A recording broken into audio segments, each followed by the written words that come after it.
Hello friends and welcome back to ReddX, your source for the freshest daily Reddit content. And today we are jumping back into, yes, you guessed it, probably, I mean from the title. It's r/slash Tales of Neckbeards, which is closely related to r/slash neckbeardstories. It was basically an interim subreddit while neckbeardstories was down, but it still gets used from time to time. And it is in fact home to one of the more well-known, I suppose, neckbeard sagas, suggested to me by Miss Unamused Nerd, who I know for a fact really enjoys these neckbeard stories. So today we are going to be delving into the saga of Pajamabeard. I'm going to break this up into more than one video, and then possibly do a giant compilation video at the end of all that, so you can wait for that compilation to come out if you want it all at once, or go ahead and dive in with me during the piecemeal videos, as that is where I will be giving most of my thoughts on the stories. But anyways, that is far too much exposition, so with all that out of the way, let's go ahead and jump right into the saga of Pajamabeard. The beard in the striped pajamas. To preface this, I've never posted on Reddit before, and I made this account solely to share my hellish summer experiences with a beard that I call Pajamabeard. I have more stories than this, and we'll type them up and post them if there seems to be an interest, but in the meantime, enjoy the cringe. The cast: me/OP, a 17-year-old straight female who has an unhealthy obsession with trout fishing. This will be important for later. I'll just refer to myself as October for this. Pajamabeard, a 22-year-old straight male who wears those shirts with the howling wolves on them, you know the ones. Dan, the boss man, he owns the lodge I work at and was often a witness to my encounters with the Pajamabeard. This summer started off in a typical way by my personal standards. I get out of school, it's my junior year going into senior year, I pack up my truck, and I drive 4 hours to a little camp nestled in the eastern Sierras, where I work and live for 3 months during the summer, cleaning cabins and running a tiny bait and tackle shop. It's a beautiful place that lies beneath the Palisades Glacier with the cleanest, coldest water that you will ever drink. Heavenly. This place is my safe haven, a refuge, if you will, from a somewhat tumultuous home life, a place where I can make money, fish, and be totally cut off from the outside world, as there's no cell service up there, with zero disturbance or distractions. However, this summer was destined to be one that was extremely trying, thanks to none other than a neckbeard, who I have deemed Pajamabeard. I had just gotten to the campsite, and quite literally had just been handed the keys to my small summer cabin by Dan, when I noticed a very large RV crossing the small bridge over the creek headed towards the campground. I mean, this sucker was huge. The full package, it seemed. Must have cost an arm and a leg. Dan turns to me and says, "October, get your stuff unpacked and get settled in. I'm gonna watch this dumbass try and bring that behemoth in here." I simply reply with, "Alright," and head back to my truck so that I could pull in next to cabin 2, the one that I would be staying in. But by the time I'd hopped up into the driver's seat and turned the key in the ignition, the look on Dan's face had gone from enthused to downright dumbfounded. The massive RV wasn't pulling into the campground, it was attempting to pull into the small circle drive in front of the tackle shop where guests come to check in. These asshats weren't campers, they were lodging in one of the cabins. Realizing quickly that I would be in the way of this monster, I pulled up the brake, put the truck in drive, and hurried to my cabin. The unpacking process went uneventfully, as I'm pretty good at packing light and make sure to be very organized. However, I could not say the same for the remainder of that day. Seeing as I didn't start officially working until the next day, and therefore hadn't been paid, I hadn't bothered to buy fresh groceries yet. I had canned stuff, but nothing perishable. I decided that I would take the opportunity to go fishing so that I could have rainbow trout and hash for dinner. So I rigged up my pole, tied up my boots, and tied my knife to the loops in my jeans where a belt would go, and set off to catch dinner. At first the fishing was uneventful, and typical of creek fishing. I'd caught 2 decent rainbows when, while crawling through the brush toward a clearing, I noticed a flash of blue and green fabric run by. By run, I mean at best a brisk walk. Once I'd stood up, my eyes unknowingly beheld what would be the bane of my existence for the next 3 months. There, about 15 yards in front of me, stood Pajamabeard, in green and blue striped pajama pants that were about 3 sizes too small, and a graphic wolf tee with an image of a wolf howling at a full moon on the edge of a cliff. Classy. The sunlight had caught the top of his head, giving his ratty-looking black hair an unholy greasy shine, and when he turned towards me, I saw what looked like pube hair haphazardly glued to his rotund chin, and, I kid you not, a full unibrow. Noticing my apparent shock, Pajamabeard drew nearer, and spoke in an obviously fake deep voice. "What's a fair girl like you doing out here in the woods all by herself?" No one had ever questioned what I was doing there before, even in a rhetorical way. Anyone with a quarter of a brain cell would be able to tell very quickly that, I was fishing. I replied shortly, fishing, then asked why you're running around in the woods in pajamas. There's stinging nettle around here, you know.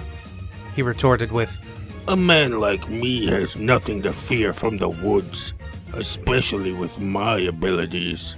It took every fiber of my being not to bust myself up laughing. This 5'8", 300-pound butterball in pajamas had nothing to fear in the woods, with no internet to save him? Yeah, right. But I held myself together and replied simply, okay, but seriously, be careful. 11 hikers have died up here in the past few years because they were caught unprepared. "Oh, I'll be fine," Pajamabeard said, still making the shitty fake deep voice.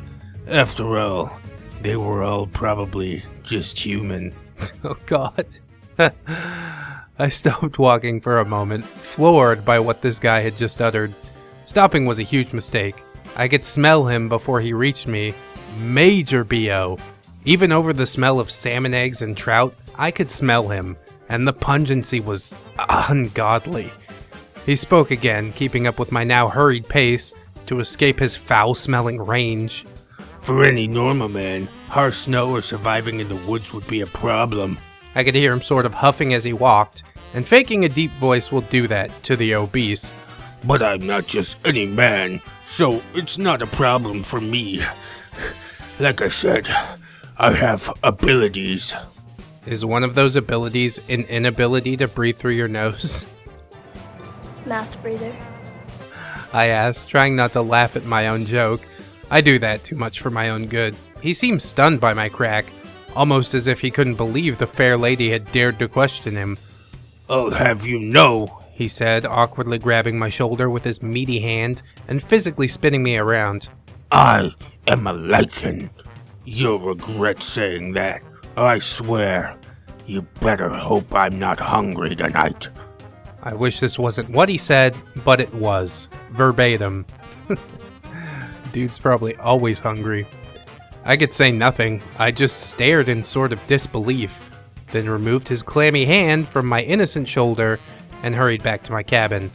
After reaching my cabin and firmly locking the door, I observed through a window Pajamabeard waddling toward a cabin, the one which the Overkill RV had pulled up next to, the one that I would surely have to clean by Friday, or so I thought. In my head, I imagined the smell of a week's worth of festering BO built up in there and gagged. Blech. That evening, when I went out the back to clean the 2 trout I had caught, I swore I heard someone's weak attempt at a howl in the nearby woods. And I do mean weak. I did my best to ignore it, still confused about what had happened to me earlier.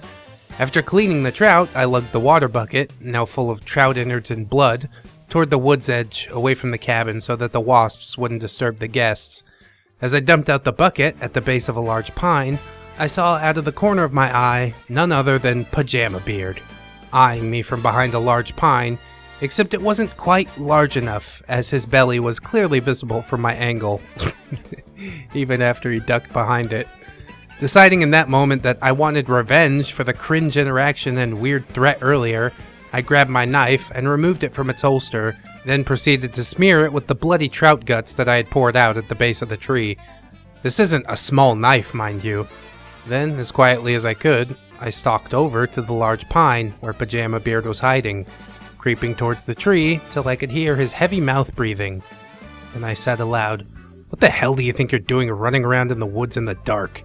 I said this while simultaneously whipping around the tree, bloody knife gripped tightly in my hand. Pajamabeard was already quite the pale fellow, but he looked like a ghost now, even in the waning light. Without a word, he turned on his heel and waddled for his life back towards the cabins. So much for being a big, strong werewolf with abilities. right? This was my first day and first encounter with Pajamabeard. There's a lot more, and they get even more cringy as time goes on, as eventually the beard would decide that he wanted me to be His mate. oh god. However, I was and still am in the same long-term relationship, but he would still try to win me over with his wolfish charm, even when that boy came up to visit me. Edit. 8 commenters is more than enough for me to be motivated to share another story, so I've decided to go in chronological order. With some measure of luck, a second encounter will be out tonight. I have so many that I may have to cherry pick. After all, it was virtually 3 months of this guy being a worthless rat. Yeah, it brings me right back to that neckbeard vampire episode. What is up with this? There's also Wolfbeard, which is a pretty good saga that I should probably get into at some point. It seems like every neckbeard out there just seems to want to be something that they aren't. And for that, I mean, I can't blame them, but really you can only do what you can do, my guy. The truth is, you'll never be a werewolf. It'll never ever happen. But you could, you know, take a shower. You could lose some weight. All these things might help with finding yourself a mate out there in the woods. I'm actually pretty surprised that he has like a nice RV and stuff like that. We should make a video on some neckbeard nests. So I think Pajamabeard's doing okay. He did manage to crawl his way out of the basement, but we'll just see how much worse this thing can get when we jump into part 2 right now. Pajamabeard Encounter 2. That's not a gummy worm. Since my first Pajamabeard post attracted some attention, I present to you my second noteworthy encounter with the Pajamabeard. For reference, this is only 48 hours after the encounter detailed in my first Pajamabeard post. The cast: me/OP, October, 17-year-old female who enjoys elk jerky. Again, important to future stories. Pajamabeard PB, a 22-year-old male werewolf who was determined to fill my life with autism. That's cold. It got me good, but it's cold. Pajamabeard's mom, the overweight, middle-aged white woman who spawned our neckbeard friend. Unfortunate. Dan, owner of the lodge and cabins, aka my boss. Lodge is in quotes because it's nothing more than a foundation due to an avalanche and then a fire. The lodge was rebuilt 5 times before they gave up on it. Ooh, Dan must have some money, huh? 2 days after my arrival at my summer job, aka my first encounter with Pajamabeard, I'd begun working as the cashier in the tiny bait and tackle shop at the main camp. Yes, I'm aware that according to California state law this is illegal, and no, I don't care. My job here is pretty simple. I ring people up and try to sell them somewhat overpriced fishing bait and snacks, or sometimes try to sell them firewood. All goes fine for about 2 days. The shop is open from 9 a.m. to 3 p.m., but for an hour before and an hour after I run the little shop, I do any cabin cleaning or grounds maintenance that Dan asked me to do. Also, around noon to 1 o'clock, which is my lunch hour, I fish. The third day begins typically. Cabin 13 needed to be cleaned, so I scramble over there and scrub that bitch top to bottom.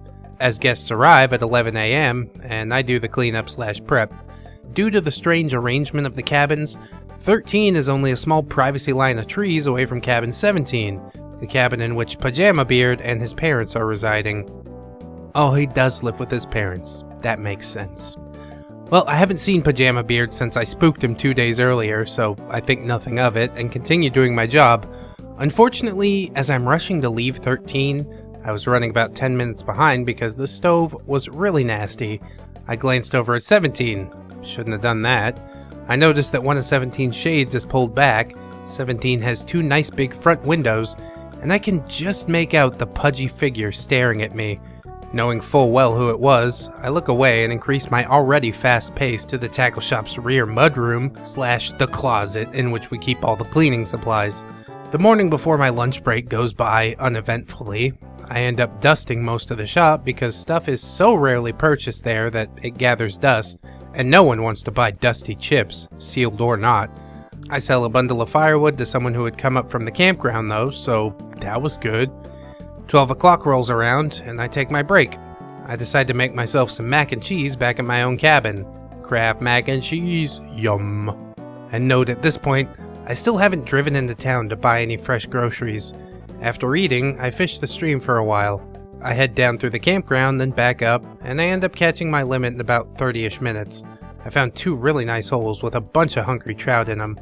On my way back, I stopped by my cabin briefly to put my catch in a bucket of cold water and grab some of the homemade elk jerky that had been given to me by a family friend. I walk towards the shop entrance, and my mood takes an immediate 180. Standing at the door to the shop, waiting for me, is Pajamabeard. Damn, I thought to myself internally. Thought I'd scared him off. He looks towards me, and in a droning voice, he's no longer trying to fake a deep voice. I've been waiting for 15 minutes. The sign says you open at 1 o'clock. Sorry, I reply bitterly. My dinner doesn't catch itself. I don't exactly recall what he said in response, but it was something having to do with how girls can't hunt and fish as well as men, or some crap like that. While he was talking, I noticed that he was wearing pajamas. Again. Oh yeah, I replied sarcastically while opening the door. I could smell him again, real bad this time.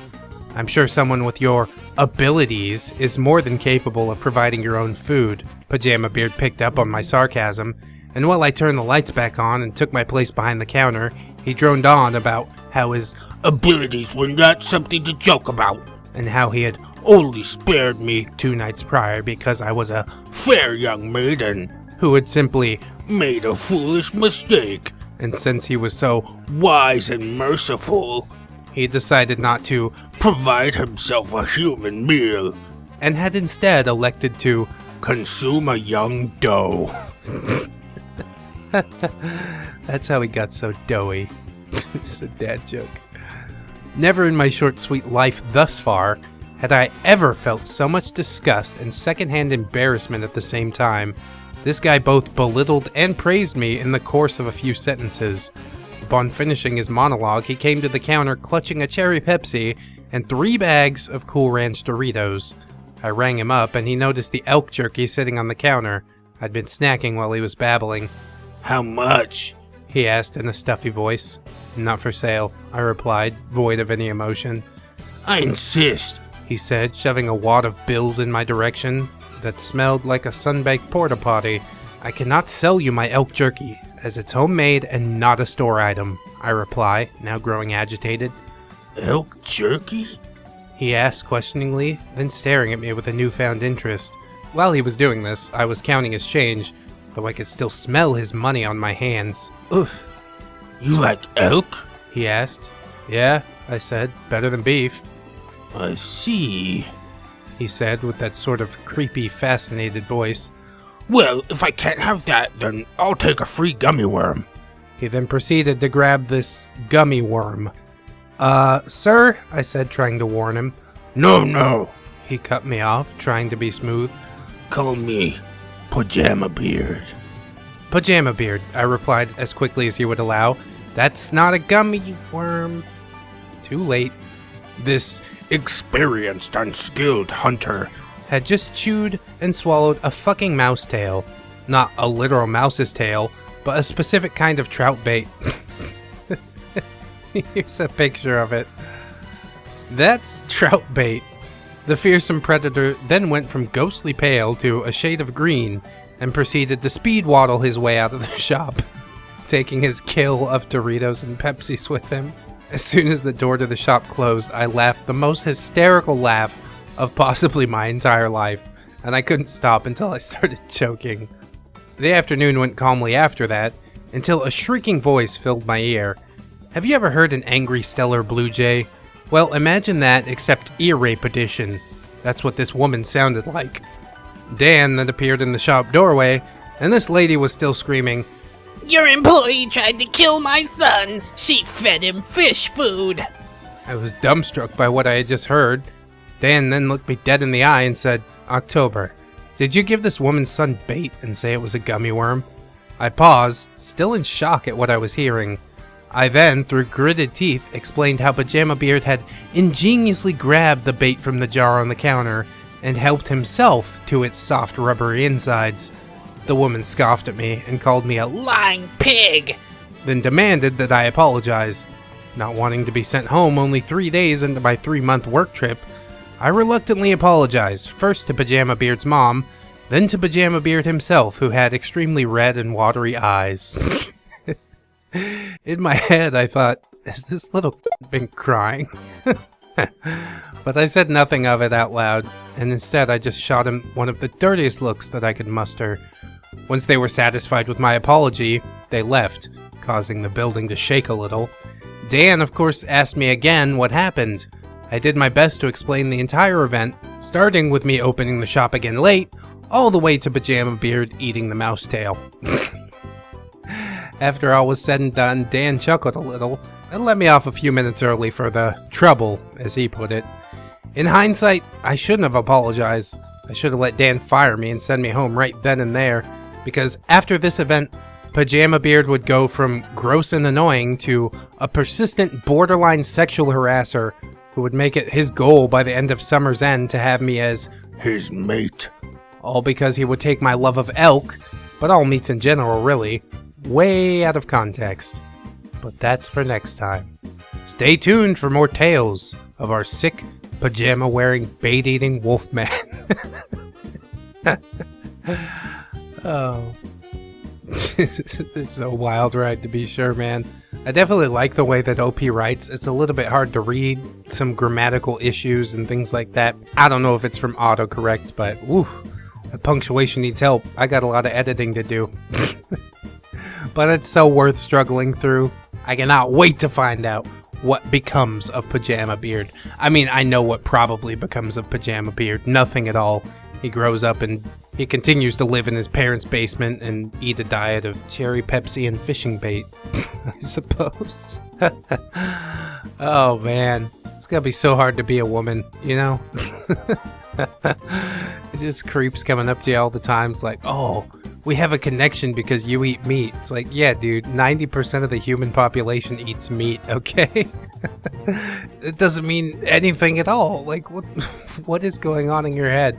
Although then again, I guess if he was thinking straight and a halfway normally functioning human being, then he wouldn't be the neckbeard that we know and love as Pajamabeard, would he? And this is just the first 2 days. OP's got 3 months worth of this? My goodness. There's at least 6 more parts of Pajamabeard, so we will get through it slowly. Probably 2 parts per episode sounds about good to me. Not gonna shoot him out too fast, just work on him when I can. And maybe I'll work a little faster if you guys are in the comments asking me to do the next one. Come on, we need it now, ReddX. I'll be like, alright. You wanna know why my other channel's named Dayton Does? Because Dayton does. I wanna give you what you want. Anyways, I hope you give me what I want by hitting that like, comment, subscribe button, maybe the little notification bell. We've got a pretty good ratio of people that hit the notification bell, so big shout out to that notification squad. Whoop. I hope you also check out the links in the description to Twitter, Discord, and Patreon, and I'd like to give a double shout out to all my beautiful patrons. We've got Just Austin, Robert Waits, Mr. Weasel, Nathan, Crims Beto, Lady Nix, Radimus Cisco, Damon Darkstar, and the OG, Nico the Legend. I hope you guys are enjoying this Pajamabeard business. If you do decide to go hang out in the woods, please do not forget to wear your mask and wash your hands. Extremely important to keep yourself safe in these days and times. So please remember to do so. From me, your friend, ReddX/Dayton Does. Because you are worthy, you are loved, and you are definitely worth it. So I will see you tomorrow with some more Reddit content. And until then, friends, bye-bye. I've been waiting.